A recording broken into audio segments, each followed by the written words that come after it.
Bismillahirrahmanirrahim. Assalamualaikum warahmatullahi wabarakatuh.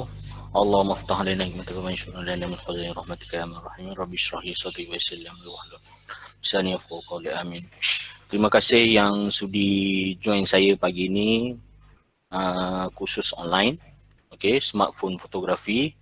Dia melibatkan komposisi lah.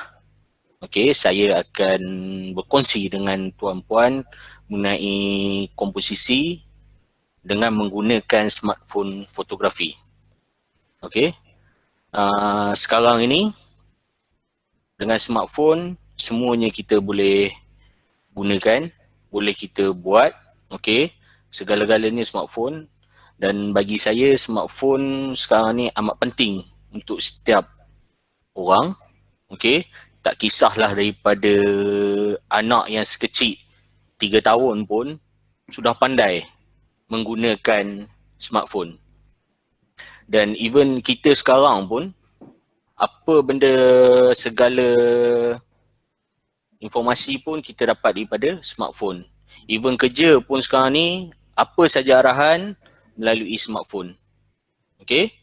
Sebelum kita pergi ke slide, saya perkenalkan diri saya. Saya Muhammad Syamsul Anwar bin Mohsyuid daripada IKBN Seri Iskandar. Okey. Untuk pagi ni saya akan berkongsi dengan tuan-puan mengenai smartphone fotografi about komposisi ya. Okey. Sekejap saya accept dulu orang yang nak masuk. Okey. Kita sama-sama belajar. Saya pun walaupun pengajar tapi masih dalam proses belajar lagi. Okey. Dan cara tak langsung, kadang-kadang apa yang saya nak kongsi ni tuan-puan dah tahu, dah menggunakan, dan kadang-kadang lebih hebat daripada saya lagi. Okey. Dan saya akan berkongsi lah kan, dekat sini apa yang ilmu yang saya ada yang tak seberapa ni. Okey. Saya ucapkan terima kasih. Okey. Mengalu-ngalukan kedatangan yang ramai yang nak masuk ni. So kita boleh tengok lebih kurang dah 20 orang dah join kursus online. Okey. Terima kasih sangat-sangat ya yang sudi join pada pagi ini. Okey. InsyaAllah saya tak akan ambil masa tuan-puan lama-lama. Okey. Sebelum saya pergi ke slide, apa yang saya nak sharing ni adalah sedikit ilmu yang saya ada, dan tuan-puan pun secara tak langsung, sedar atau tak sedar, benda ni pun tuan-puan selalu menggunakan di dalam penghasilan gambar-gambar. Tak kisahlah gambar lepas tu program ke, gambar anak ke, gambar aktiviti keluarga ke, selalu tuan gunakan komposisi ni. Okey. Cuma kejap lagi saya akan terangkan pada tuan-puan dengan lebih mendalam lah. Okey. So, sebelum saya teruskan slide. Okey. Sekejap. Saya akan mulakan slide saya yang pertama.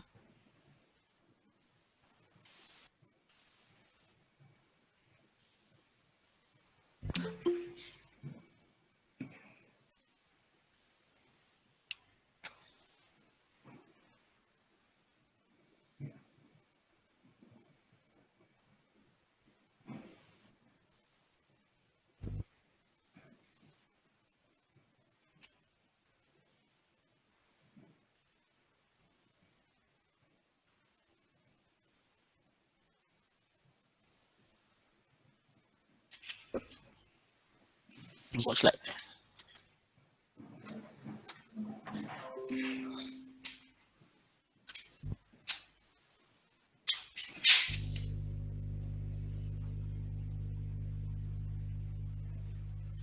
Okey.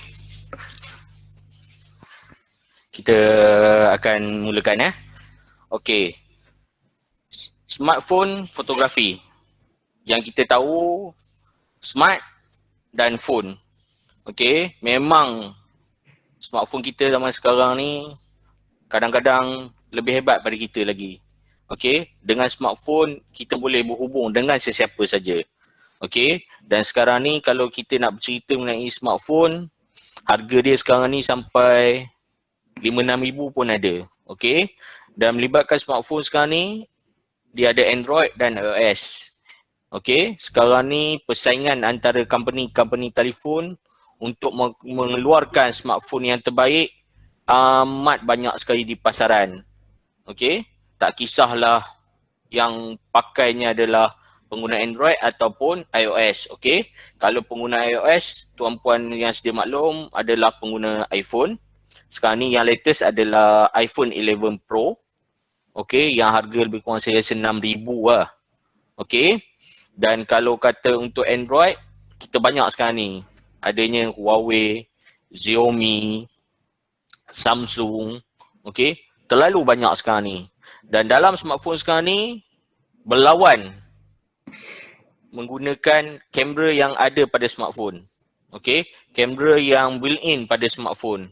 Sekarang ni ada yang dulu, mula-mula keluar, dulu satu kamera dan kualiti gambar setakat biasa saja. Dan sekarang ni kualiti gambar boleh challenge setanding dengan DSLR. Cuma di dalam smartphone ni dia banyaklah kompres, kan? Macam kalau DSLR kita menggunakan lens yang panjang iaitu telefoto, wide angle, okey, zoom lens. Okey, tetapi kalau dalam smartphone sekarang ni, kalau kita tengok Oppo Reno sekarang ni dah boleh zoom sampai 50 kali. Kalau tak silap saya lah. Okey, so sekarang ni memang hebat sangat. Okey. Okey, untuk yang pertama slide saya adalah mengenai komposisi. Okey. Okey, ini adalah basic dalam fotografi teknik. Even tuan-puan masuk khusus kamera digital, DSLR pun tuan-puan akan diderahkan di dalam intipati khusus tersebut mesti ada basic fotografi teknik. Okey. Kita identify the right technique for photography. Dan sekarang ni saya akan berkongsi dengan tuan-puan macam mana kita nak menghasilkan gambar dengan menggunakan teknik yang betul, yang selalu digunakan oleh pihak-pihak yang profesional lah.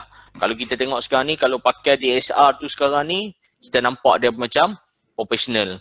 Okay, so kita pergi yang first adalah composition. Okay. Okay, what you see is what you get. Okay, so sekarang ni apa yang tuan-puan nampak, itu yang tuan-puan akan dapat. Okay, sama macam mata kita, kamera ni, lens ni yang ada pada handphone kita ni sama macam mata kita. Apa yang kita nampak, itulah yang kamera tu akan capture. Okay, dekat di sini ada beberapa elemen fotografi dalam komposisi. Okay, kejap lagi kita akan pergi satu persatu. Okay, okay. Yang pertama adalah rule of third. Okay.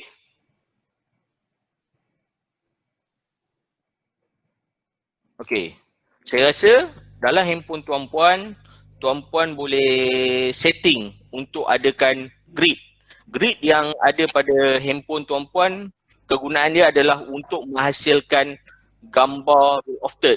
Okay, bukan saja gambar rule of third, dan tuan-puan, grid tersebut adalah guide tuan-puan sebagai untuk tuan-puan kompos gambar menjadi lebih menarik, cantik, dan yang paling penting interesting pada gambar untuk orang tengok. Okay, dan sekarang ni gambar sekarang ni saya tahu kebanyakan orang dah tak menggunakan elemen printing, tak print dah gambar, terus masuk dalam handphone, masukkan dalam IG ataupun media sosial sekarang ni untuk kita exposekan gambar tersebut untuk tontonan umum. Okay, first adalah elemen komposisi adalah rule of third.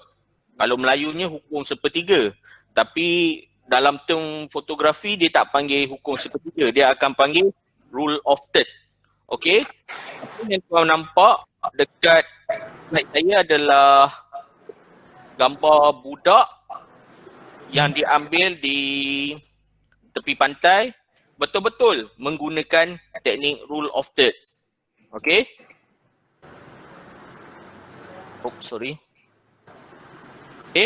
Okey. Yang tuan-puan nampak grid yang ada ni adalah apa, grid ni digunakan untuk menghasilkan gambar yang cantik lah. Okey. Rule of third mestilah gambar diambil tepat pada line yang bersilang ni, vertical ataupun horizontal. Merah pada circle ni digunakan untuk menghasilkan gambar rule of third, dan circle ni lah, pada circle ni bila tuan-puan menghasilkan gambar, circle ni menghasilkan gambar akan menjadilah rule of third, tak kisahlah di point yang pertama, kedua, ketiga dan keempat ni. Mana-mana gambar yang tuan-puan hasilkan kena pada keempat-empat point ni ataupun satu saja point, itu dipanggil rule of third. Okey?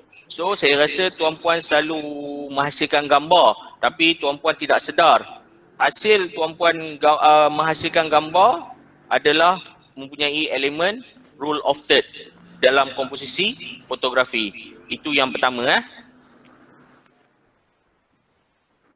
Okey. Ini pun sama.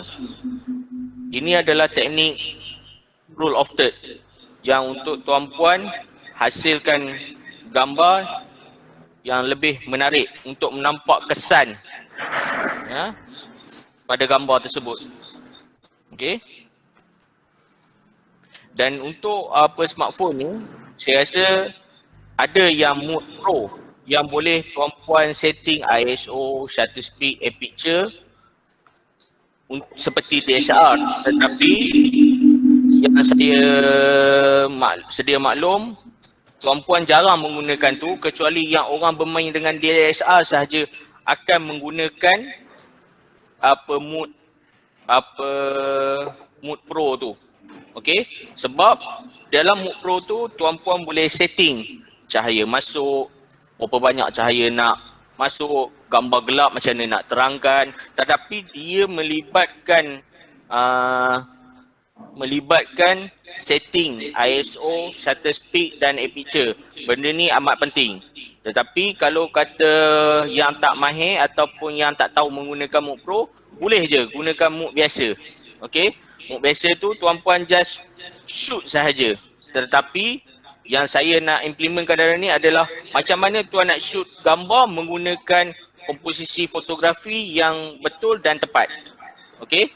So yang pertama saya dah terangkan kat sini adalah mengenai rule of third. Okey. Okey, ini adalah gambar yang dihasilkan. Okey. Sekiranya ada soalan, tuan-puan boleh ajukan saya nanti. Sekiranya saya tak sempat menjawab, kita akan hantar secara email ke macam mana ke, kita akan solvekan problem, okey? Sekiranya tuan-puan ada yang lebih tahu mendalam, tuan-puan boleh sharing bersama-sama.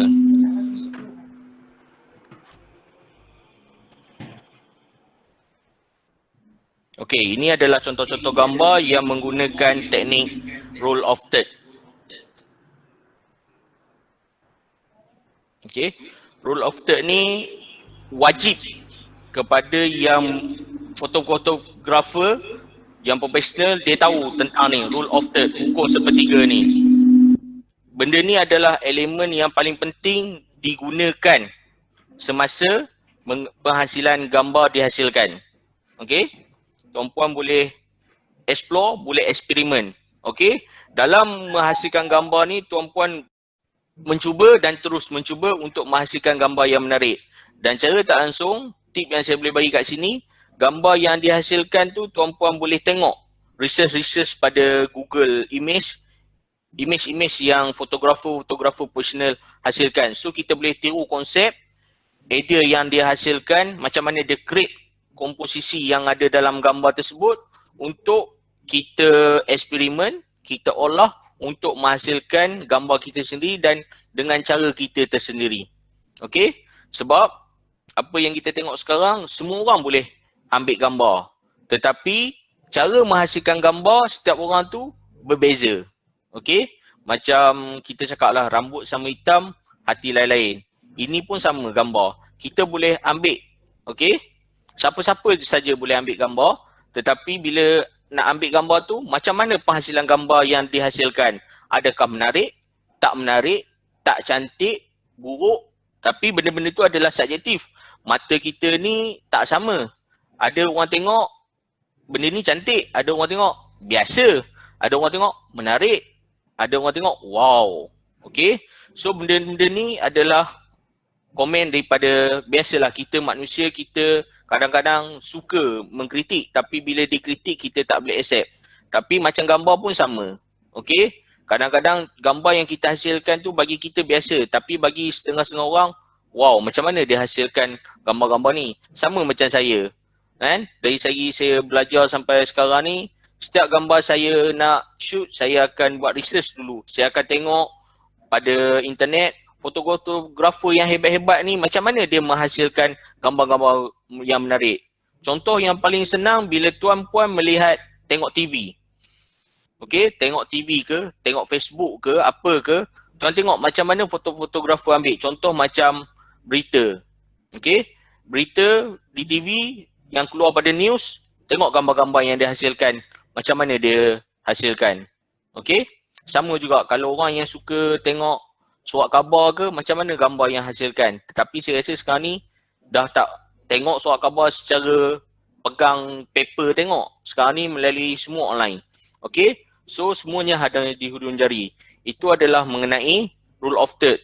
Rule of third yang tuan-puan perlu lihat adalah, guide tuan-puan adalah, adakan grid pada kamera handphone tuan-puan.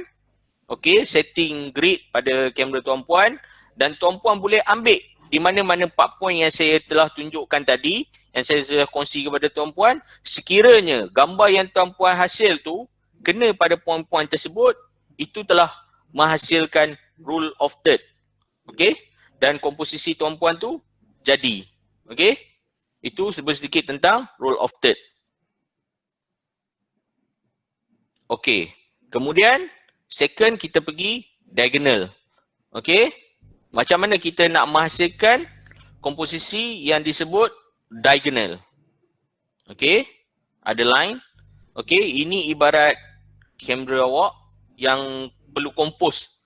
Gambar yang perlu tuan-puan kompos dalam handphone. Okey? Nampak line. Line. Okey. Ini adalah contoh gambar menggunakan teknik fotografi komposisi dinamakan diagonal. Okey, tuan nampak ini subjek utama dia, yang orang ni adalah subjek utama. Ini line diagonal yang dia hasilkan pada gambar untuk menampakkan impak, kesan yang lebih menarik pada gambar yang dihasilkan. Okey, so ini dah kegunaan komposisi yang perlu kita gunakan semasa penghasilan gambar. Okey, sama juga gambar yang pertama dan gambar yang kedua.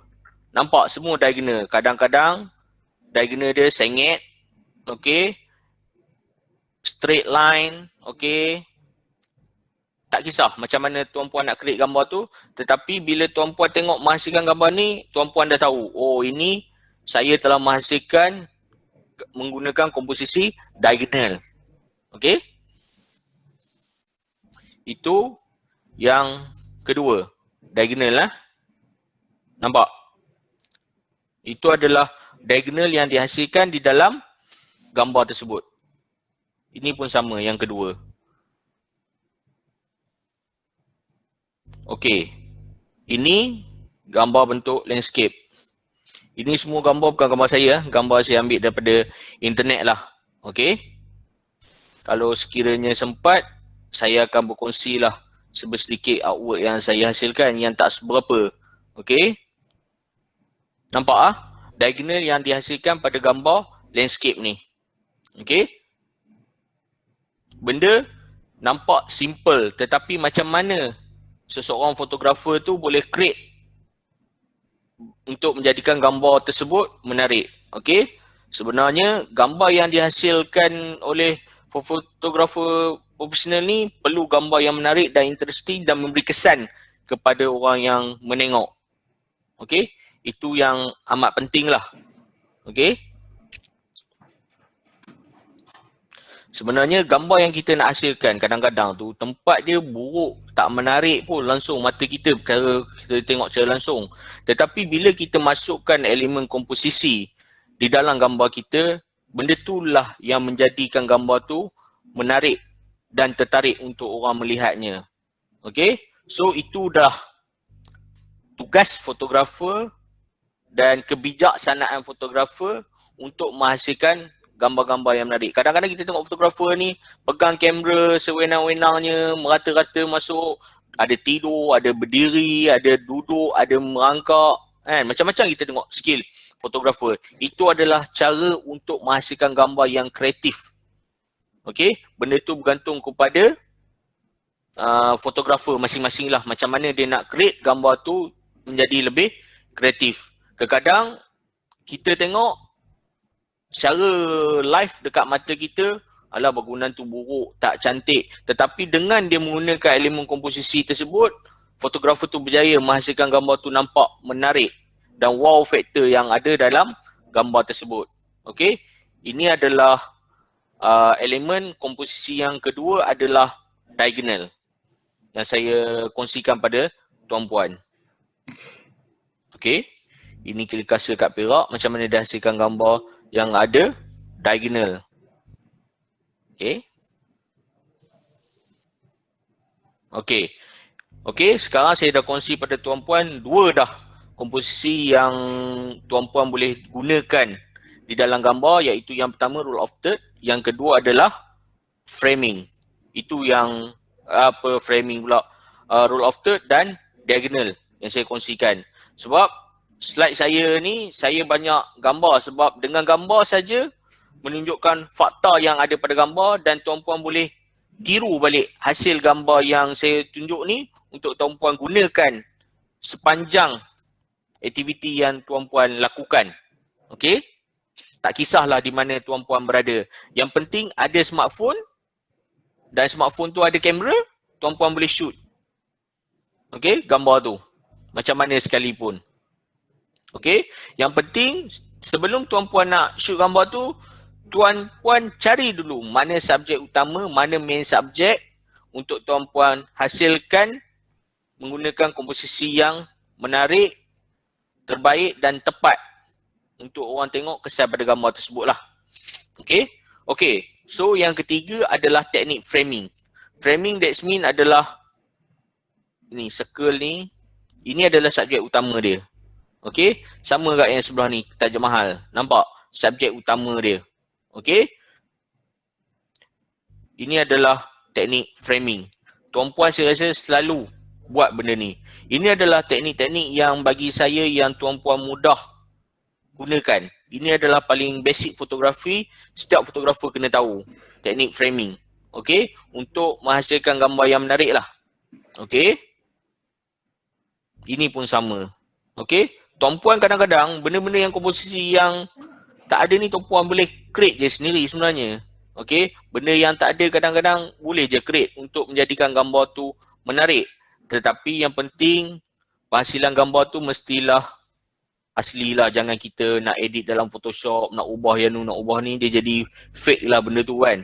Kalau etika fotografer dalam fotografi, kita tak boleh berkongsi gambar yang bukan sahih, yang telah diedit, diubah.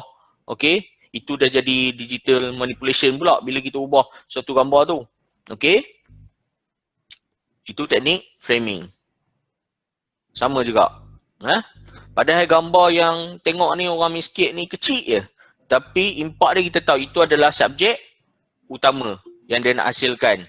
Okey, ini macam mana nak adakan bokeh ni dalam handphone sekarang. Dah ada dah bokeh ni, dia automatik akan ada pada handphone tuan-puan.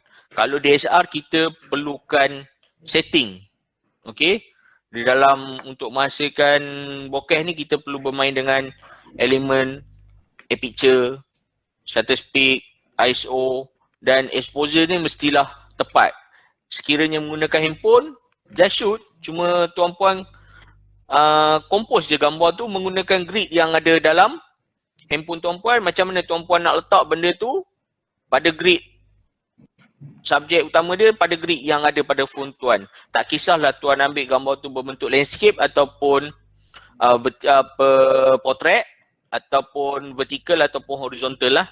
Okey. Itu adalah teknik framing. Okey. Itu adalah yang ketiga. Ini adalah contoh-contoh gambar yang tuan-puan lebih nampak dan lebih jelas kesan gambar yang untuk dihasilkan menggunakan komposisi-komposisi tersebut.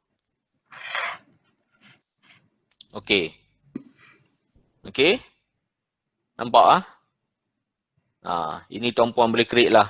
Macam ni, yang gambar yang ni, tuan-puan boleh guna tangan tuan-puan saja nak create benda ni. Tak ada masalah untuk hasilkan gambar yang menarik, interesting. Kadang-kadang benda tu kita tak terfikir, tapi benda tu lah yang selalunya terjadi. Okey, itu teknik framing. Sama juga ni. Okey, tapi ni memang lower angle lah, maknanya kena baring, kena dongak ke atas lah untuk ambil gambar sky ni Okey. So benda ni perlu kesabaran lah. Okey. Kena perlu berpeluh, berpanas untuk ambilkan gambar ni lah. Okey, ini fotografer punya kerja, biasa je diorang bagi diorang benda-benda ni. Okey. Sebab tu kalau kita bandingkan fotografer sekarang dengan dulu berbeza. Dulu dia menggunakan filem. Sekarang ni dah more pada digital. Memang senang. Dulu kalau pakai analog guna filem. Bila filem, setiap gambar yang kita ambil tu memerlukan exposure yang tepat. Sekiranya tak tepat, selepas kita expose filem tersebut, kita print, baru kita boleh nampak hasil kita tu. Ni bila digital, masuk memory card, just tekan button, shoot. Kalau kita tak nak benda tu, kita boleh delete, kita boleh buang. Senang. Kalau dulu analog memang susah. Sebab tu saya ataupun tuan-puan setuju dengan saya, fotografer dulu lebih hebat pada sekarang ni. Sebab apa? Perlu kesabaran yang tinggi untuk menghasilkan gambar yang tepat dan diorang tak boleh buat mistake di dalam penghasilan gambar. Sebab tuan-puan sudah maklumlah, filem ni 36 keping, 36 shoot, habis. Kalau sekarang ni digital, memory card, lagi besar memory card, lagi banyak gambar boleh kita hasilkan. Sama lah dalam handphone kita. Kalau storage banyak, banyaklah gambar kita hasilkan. Okey?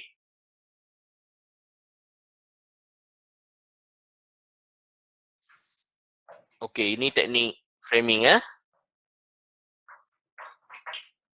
Just simple but nice untuk hasilkan gambar. Okey. Kita pergi kepada yang keempat adalah perspektif. Macam mana kita nak menghasilkan gambar perspektif di dalam gambar kita. Okey. Dekat gambar di dalam elemen perspektif ni dia ada horizontal line, ada finishing point. Okey. Okey. Nampak Ini adalah elemen perspektif. Dalam perspektif tu tuan-puan boleh hasilkan gambar sama ada 1 point perspektif ataupun 2 point perspektif. Yang tuan-puan nampak ini adalah 1 point perspektif. Okey. Macam tuan-puan tengoklah. Okey. Yang duduk di jabatan ni nampak nun jauh di sana. Dia ada satu titik di ujung sana. Itu yang dipanggil 1 point perspektif. Okey. Itu adalah gambar yang dihasilkan menggunakan teknik 1 point perspektif. Saya rasa tuan-puan pun selalu guna benda ni. Cuma tuan-puan tak sedar komposisi yang tuan-puan hasilkan. Okey. Sebab bakat cara tak langsung seni yang ada dalam diri kita ni kadang-kadang kita tak perasan. Kadang orang lain yang perasan kita ni lebih berbakat dan lebih hebat. Okey. Kadang-kadang kita benda tu kita ignore je, terlepas pandang benda tu. Okey. So yang join saya ni saya tahu tuan-puan kadang-kadang lebih hebat menghasilkan gambar. Okey. Cuma dekat sini saya just berkongsi komposisi yang tuan-puan perlu create di dalam penghasilan gambar tuan-puan. Okey, itu one point perspektif. Okey, ni pun sama. Okey. Benda yang saya tunjuk ni komposisi yang very simple untuk kita implementkan seharian dalam kita menghasilkan gambar. Sebab saya rasa setiap orang, setiap hari dia akan ambil gambar. Tak kisahlah apa sekalipun gambar. Setiap hari akan menggunakan kamera. Dia ibarat macam makanan kita lah. Benda tu perkara wajib yang perlu ada dalam seharian kita, aktiviti seharian kita. Okey? Kadang-kadang ambil gambar orang penyampai hadiah, kadang-kadang orang tengah buat kerja, student kita buat kerja, shoot sebagai evidence. Evidence yang kita hasilkan gambar ni tak perlu nak bertulis, tak perlu apa. Just dengan gambar saja telah membuktikan fakta. Okey? Yang apa yang ada dalam gambar tu, kita tak menipu. Okey? Evidence gambar lah yang mengukuhkan segala-galanya, proof segala-galanya. Apa yang berlaku di dalam gambar tersebut. Okey? Dan sekarang ni pun dalam handphone kita dah boleh setting dah masa, location, dekat mana. Benda tu dah tak boleh, kita boleh tahu dekat mana berlaku, bila masa berlaku, pukul berapa berlaku. Okay. Dan benda tu kita boleh simpan. Okay. Boleh transfer daripada kamera kita ke PC kita sebagai simpanan hari tua kita contoh. Untuk anak cucu kita tontonan contoh. Ataupun kita letaklah. Selalu orang cakap letak dah di media sosial. Selalu orang akan gunakan letak di Facebook ataupun IG untuk kegunaan masa akan datang.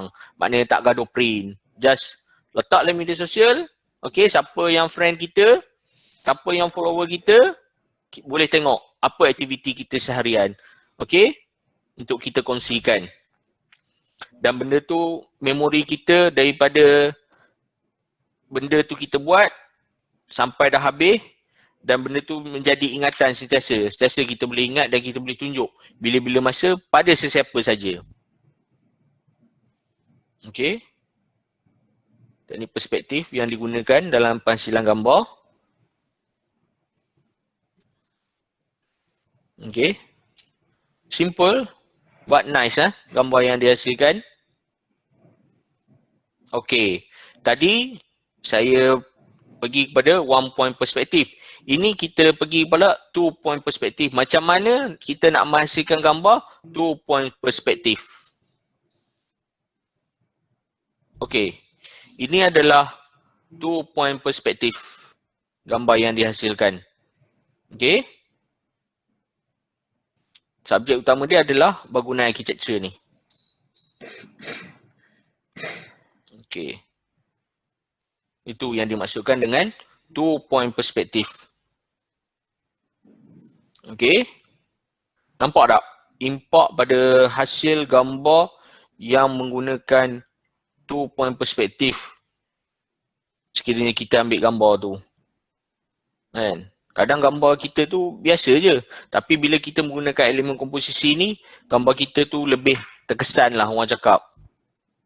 Dia tak langsung.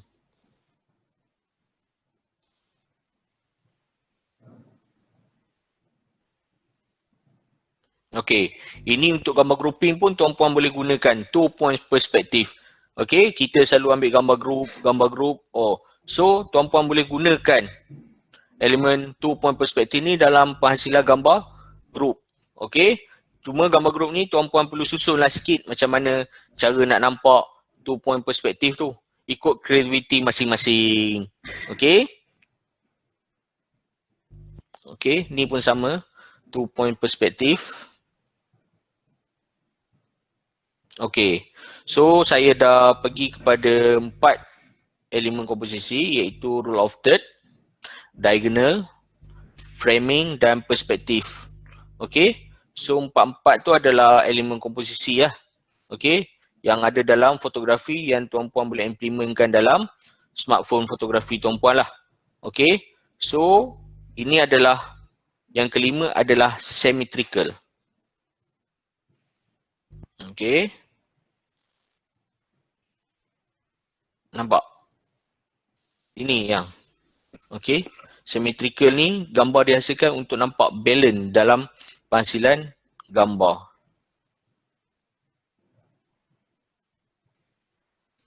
Okey, bila saya tunjuk-tunjuk ni mesti tuan-puan teringat, oh, ada gambar yang saya hasilkan ni, cuma tak tahu apa komposisi yang saya gunakan.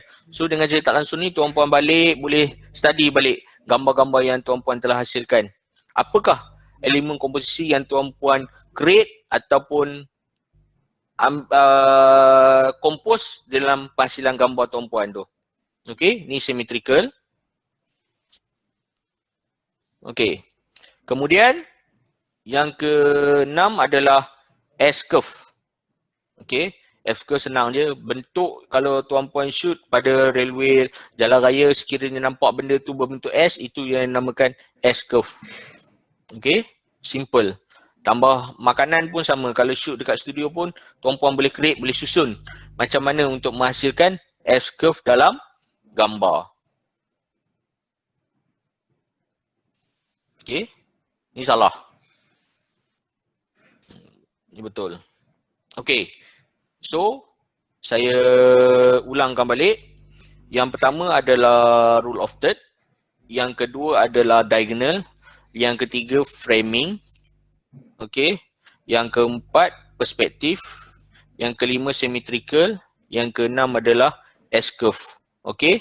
So ini adalah 6 yang saya kongsikan dengan tuan-puan, iaitu mengenai komposisi yang ada di dalam gambar untuk penghasilan gambar kita yang lebih menarik dan nampak kesan kepada orang yang melihat. Okey? Practice make perfect. Okey? Kita selalu kena practice lah benda ni ambil gambar. Walaupun macam saya mengajar dalam bidang ni, saya tiada practice ataupun saya akan turun join bersama-sama pelajar kita, saya untuk buat amali bersama. Sebab kita bakat seni ni perlu diasah, perlu digilap setiap hari. Okey? Kadang gambar yang kita hasil tu bagi kita dah menarik. Tetapi kita jangan cepat berpuas hati, kita perlu berkongsi dengan kawan-kawan sekeliling kita untuk menilai hasil karya kita untuk kita perbaiki dari masa ke semasa. Okey? Kadang-kadang mata kita ni nampak dah menarik, dah hebat. Tetapi orang yang melihat tersebut lebih orang kata apa?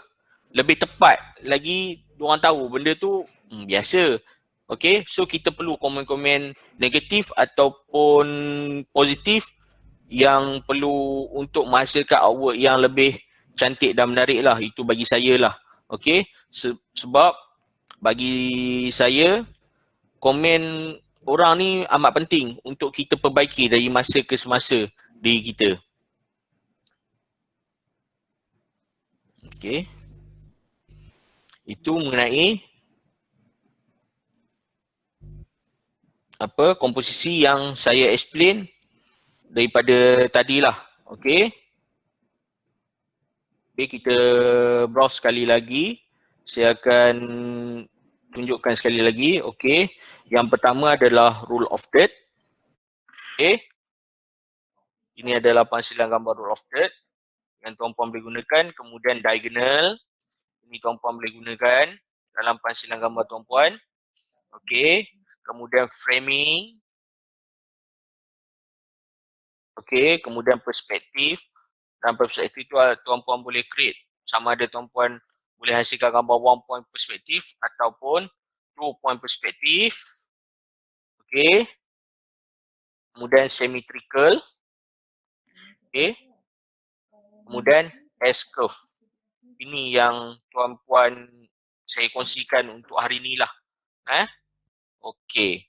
Dan saya akan tunjuk satu video lah sedikit berkongsi. Ini pun saya ambil daripada YouTube sahaja. Okey.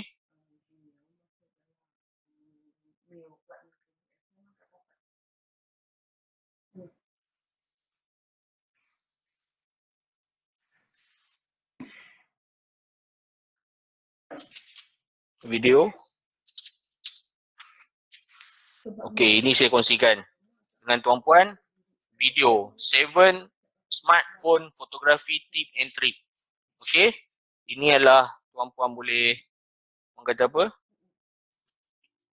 Implementkan lah.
get started, we need to keep the camera about 5 feet away from you.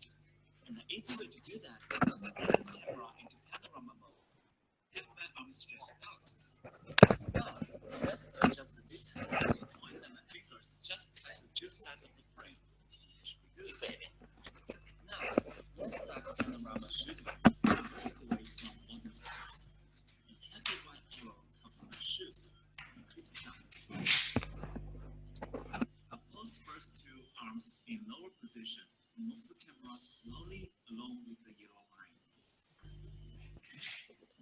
And when the white arrow points to my chest, and I'll change to the second gesture.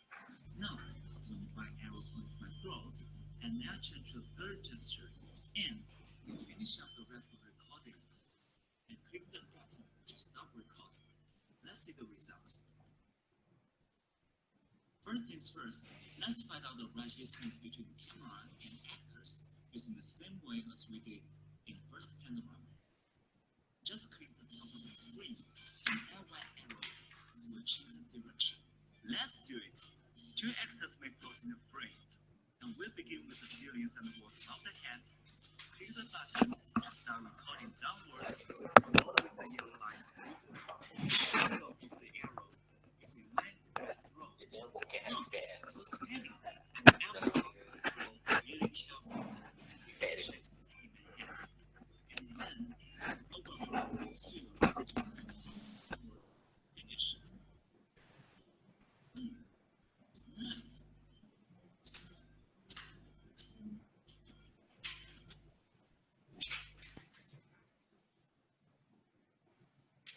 Okey, itu adalah tip atau trik dah di dalam penggunaan smartphone. Tuan-puan boleh gunakan di dalam smartphone tuan-puan lah. Maknanya tuan-puan boleh explore di dalam gambar tuan-puan. Okey. So, itu sedikit pada saya kongsikan. Okey. Dan dekat sini saya akan menjawab soalan pada Daniel Zulkarnain, bagaimana ingin mendapatkan efek bokeh pada gambar.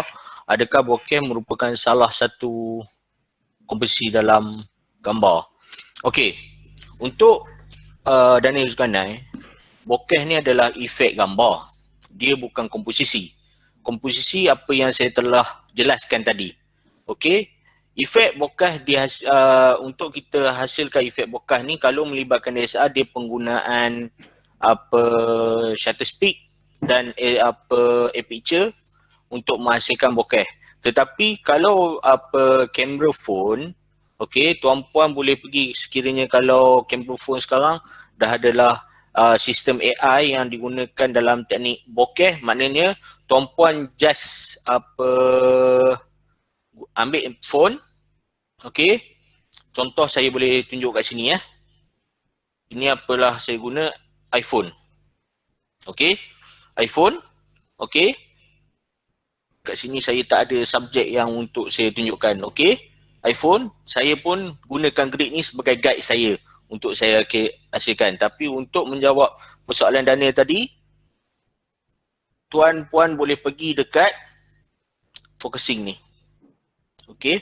Focus lock dekat situ, tuan-puan boleh nampak kesannya. Tapi kesan kalau macam handphone saya ni tak adalah bokeh dia macam handphone-handphone yang latest sekarang. Macam Huawei, dia adalah sistem AI yang dibuat untuk menghasilkan bokeh. Okey.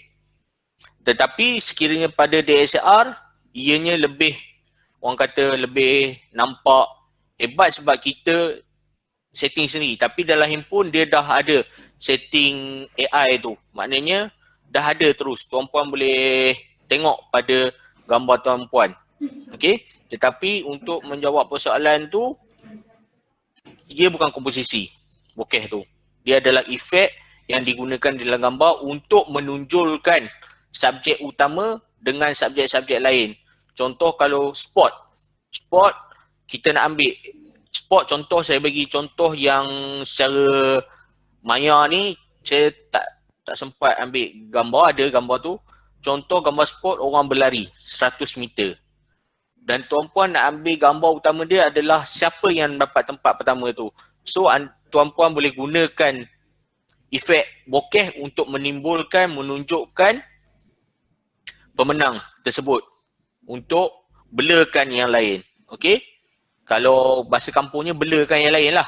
Okey, contoh tuan-puan nak ambil gambar orang yang mana tuan-puan tak suka tu, tuan-puan blurkan. So, yang blur tu dipanggil teknik bokeh. Okey? So, saya rasa saya dapatlah sedikit yang saya kongsikan. Okey? Dan untuk Daniel, itu saja persoalan saya. Okey, sekiranya tak jelas, tak faham, tuan-puan boleh saja berhubung dengan IKBSI dan boleh join kursus-kursus pendek yang kita adakan di IKBN Seri Iskandar. Okey? So, sedikit saya bagi guide lah untuk tuan-puan gunakan di dalam penghasilan gambar. Okey? Contoh, sekiranya tuan-puan nak menghasilkan gambar, tuan-puan mesti melihat pada pencahayaan. Okey? Pencahayaan.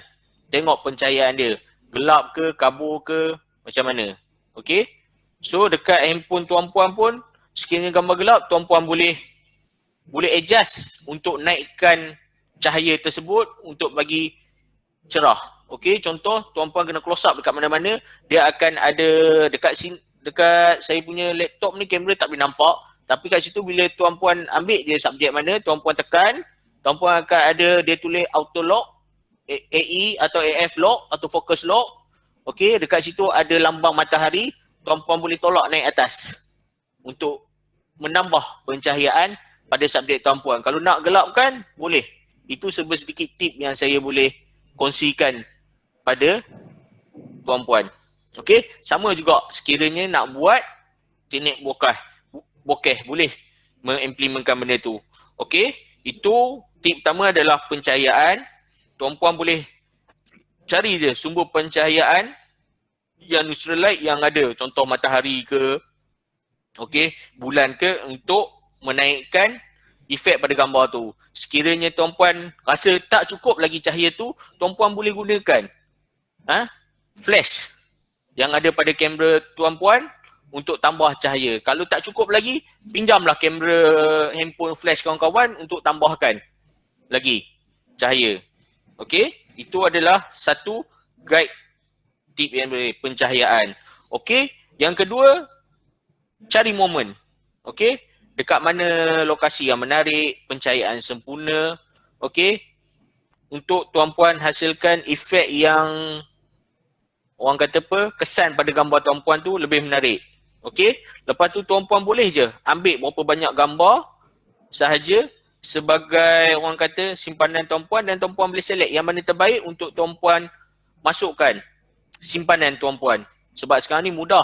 Bila melibatkan pakai digital ni sekarang, hanya di hujung jari. Mana tak minat, tuan-puan boleh delete saja yang mana tak minat. Okey. Kemudian kualiti gambar. Okey. Tuan-puan boleh setting pada handphone tuan-puan, tuan ambil lah yang high resolution untuk menghasilkan gambar yang lebih sharp dan jelas. Okey. Jangan guna low quality. Dan benda ni melibatkan efek pada gambar tuan-puan untuk hasilkan. Okey. Dan seterusnya adalah editing. Okey. Sekiranya gambar tuan-puan tu tak memadai, tak mencukupi untuk tuan-puan guna, tuan-puan boleh menggunakan app yang ada di dalam Android, dalam smartphone atau dalam smartphone tuan-puan, ada Play Store ataupun Google Play, iaitu Snapseed, Photoshop Express. Okey, yang digunakan untuk tuan-puan boleh edit lah. Okey, edit dari segi kontras, sharpness, color temperature, whatever lah. Itu adalah contoh dua app yang saya bagi, Snapseed ataupun Photoshop Express. Okey, itu yang digunakan. Kalau tuan-puan lebih hebat, kalau orang yang hebat, kalau DSLR dia menggunakan Adobe Photoshop lah ataupun Adobe Lightroom, digunakan untuk edit gambar-gambar untuk menaikkan kesan yang lebih menarik lagi lah. Okey, itu sedikit pada saya nak kongsikan lah. Okey, dan dekat sini itu sahaja yang saya kongsikan untuk ini, iaitu melibatkan komposisi. Okey, sebelum saya nak closing kita punya kursus online ni, okey, tuan-puan sekiranya ada student ke ada saudara mara yang ingin masuk ke IKBN Sri Iskandar, boleh direct hubungi Sri Iskandar untuk kita mengisi untuk tahu apakah kursus-kursus yang ada di IKBN Sri Iskandar dan apakah kursus-kursus jangka pendek yang disediakan.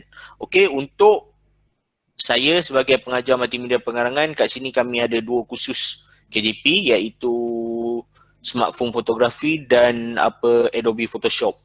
Adobe Photoshop tu tuan-puan akan diajar menggunakan Adobe Photoshop, cara mana nak hasilkan banner, banting, pamphlet untuk tuan-puan hasilkan design tuan-puan sendiri. Sama juga kalau smartphone fotografi, kalau tuan-puan join kelas saya akan ajar amali. Okey, kadang-kadang bercakap ni tak sama macam mana kita nak menghasilkan gambar. Okey, dengan amali tuan-puan boleh dapat lagi, boleh cara tak langsung boleh direct, lebih faham untuk menghasilkan gambar yang lebih menarik. Okey, so sebelum saya tinggalkan kursus ni, okey, saya sekadar berkongsi ilmu yang saya ada yang tak seberapa ni. Sekiranya tuan-puan ada kemusykilan, tuan-puan boleh direct hubungi IKBN Sri Iskandar lah. Okey, untuk menanya soalan yang lebih jelas, kita orang kata apa, boleh call saya ke apa, tak ada masalah, boleh direct ke IKBN Sri Iskandar lah. Okey, tuan-puan boleh cari dekat laman web, nombor telefon kontak IKBN Sri Iskandar. Okey, saya menyusun 10 jari, memohon ampun dan maaf sekiranya apa yang saya bagi itu kurang ataupun lebih. Yang lebih, yang sempurna itu daripada Allah Subhanahu Wa Taala, yang kurang itu daripada saya. Saya sudahi dengan wabillahi taufiq wal hidayah. Assalamualaikum warahmatullahi wabarakatuh.